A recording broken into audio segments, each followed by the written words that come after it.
Curious to know, when did it first occur to you, or when did you first look in the mirror, and what was the first sign that you're like, oh, that doesn't look like it used to, or that dropped a little? Well, that was before 40. I think I was in my 35 and I saw a wrinkle and then obviously ran to Botox. And he's like, where would you want it? And you're like, everywhere. My whole face. Freeze my face. That brings up Forever. an interesting topic, and I'm glad that you said that, because I, for one, I'm a practicing esthetician, so I'm all for injectables, for Botox and fillers and everything. But I also feel like the stigma around that has lessened or has softened a little bit over the last couple of years, because so many more people talk about actually getting it. But I think it's been around a lot longer. But what's interesting is now I've seen the flip side of that, where I have a group of friends where they all get injectables, and there's like a couple that don't. And it's like they're the outcast. They're like, what do you mean you don't get Botox? Like, that's crazy.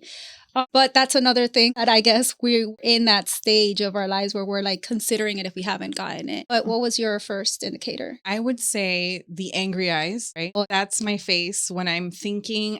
When I was in my 20s and I was bartending, I would be like just sitting there waiting for people to come to my bar, and there would be random men all the time who'd be like, "Don't look so angry. What are you so angry Smile. about?" Right. And Even I remember when Michael would come into Coastal at the time, be like, smile, and you'd be like, I'm going to slit his throat. And one more time, Right. telling me to smile. Right. And the thing is that when I am thinking about something, that tends to be my face. And then add the phone that you're looking at all day long and the computer that you're looking at work all day long, and you're squinting because of the color. And so we're literally doing this all day long. One day, like she said, like just one day I was like, what is that? Where did that come from? And I was telling my esthetician, and I'm like, how do you get rid of this? Right, and she's like, well, You stop aging. you actually can't. Stop frowning. You have to be aware of frowning. And I'm like, how? That's just my resting face. Right? And so now I'm like way more aware of it, because this again was many years ago. I was definitely at least in my mid 30s. Yeah. So I'm aware of it, but I can't help it either. And then as you get older, I wear contacts. So not yet. my vision also gets worse. So I'm doing it. Am I doing it because that's my thinking phase, or am I doing it because I can't see. I can't see?